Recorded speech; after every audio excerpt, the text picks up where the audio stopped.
일단 과학은 영어로 science라고 하죠. 이 단어는요 라틴어의 scientia에서 이제 유래했다라고 해요. 총체적 지식을 뜻한다라고 하는데요, 자르거나 구분한다라고 하는 의미래요.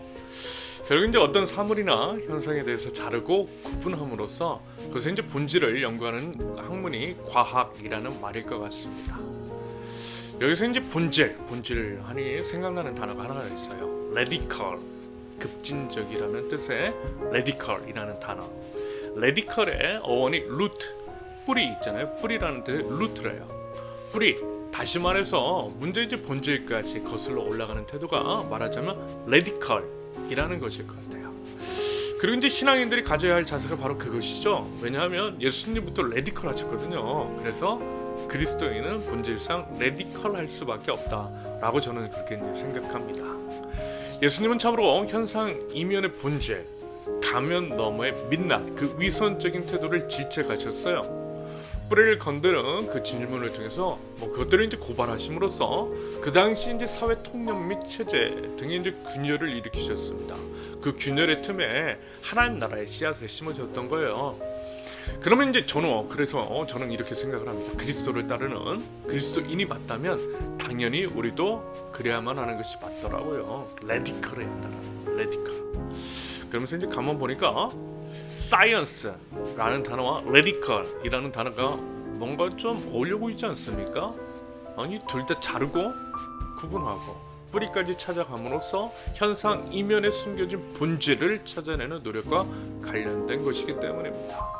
그리고 이제 그 본질이라는 것, 그것을 거슬러 올라가다 보면 결국 하나님께서 만드신 창조 질서 원리에 다다르는 것 같아요. 그것을 위한 학문이 말하자면 사이언스인 거고요.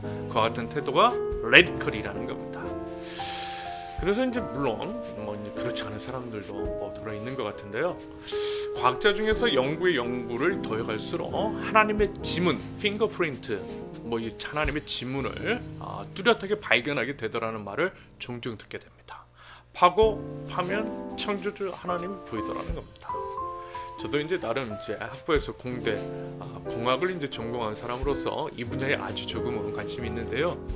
어쭙지 않은 관찰과 이제 유추 해석을 통해서 하나님의 존재에 대해서 저는 확신을 하되 그것이 이제 과학적인 사고를 통해서 이루어지는 것들이 있더라고요. 한 가지만 예를 들어볼게요. 관찰을 해보니까요, 크고 작은 세계가 비슷한 패턴을 이루고 있음을 보았습니다.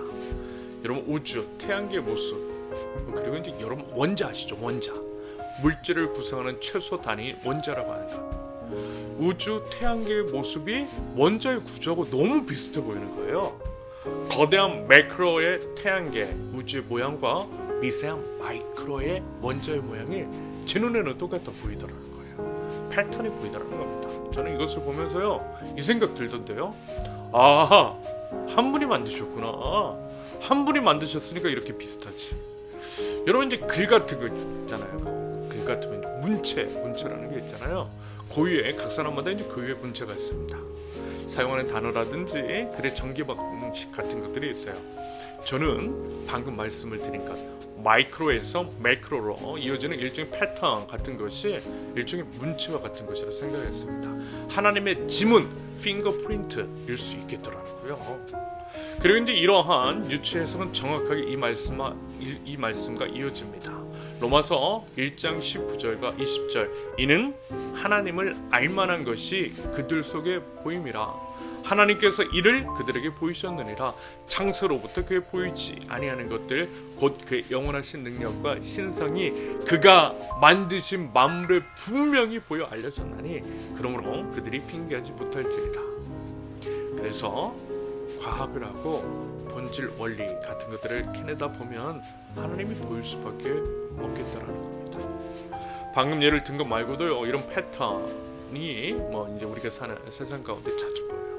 우연이라고 하기에는 너무 규칙적인, 누군가 일부러 패턴을 만들었다고 생각할 수밖에 없는 그런 것들이 있더라는 겁니다.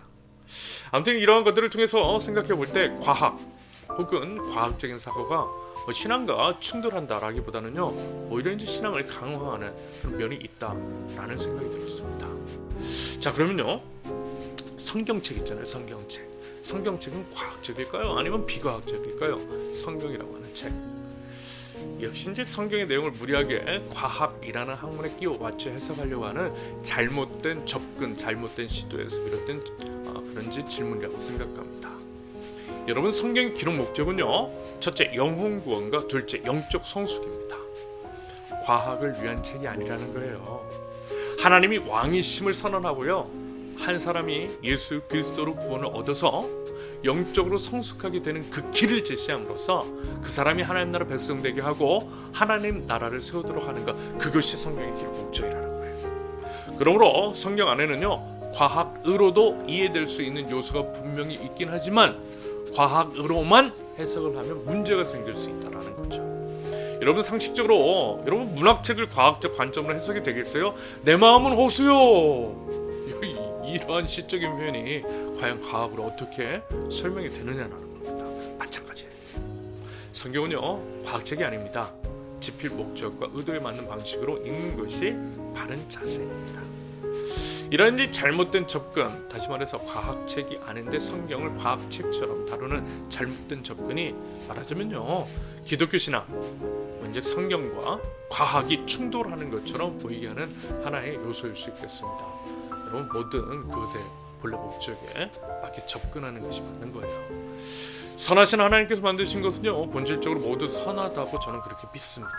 그래서 어떻게 바라보고 어떤 식으로 이용하느냐가 중요한 것 같아요. 모든 학문 및 기타 다른 것들에 대한 태도도 마찬가지겠죠. 그리고 저는요, 오직 만물을 통해 하나님께 나아갈 수 있다라고 믿습니다. 결국 믿음은 해석입니다. 과학이라는 학문도 그런 맥락에서 이해할 수 있고요, 신앙에 충분히 도움이 된다라고 생각합니다. 마지막으로 드리고 싶은 말씀 이것입니다. 여러분, 누군가 하는 말들 있잖아요. 누가 하는 말들, 그것들 무비판적으로 그냥 받아들이기보다는요, 직접 한번 찾아보세요. 연구해보세요. 따져보세요. 과학적인 사고 및 레디컬한 태도를 가져보자라는 겁니다. 그럴 때에 우리 이제 신앙이 좀 더 진일보할 수 있을 것이라고 생각해요. 그럴 때 하나님의 풍성함을 누릴 수 있다는 겁니다. 과학뿐만이 아니라 모든 것들을 통해서 광대하시고 아름다우신 우리 하나님을요, 풍성하게 알아가고 그 하나님을 누리고 또 그 하나님을 전하고 그 하나님을 찬양할 줄 아는 우리 건강한 우리 신앙인들이 되실 수 있었으면 좋겠습니다. 기도하고 응원하겠습니다.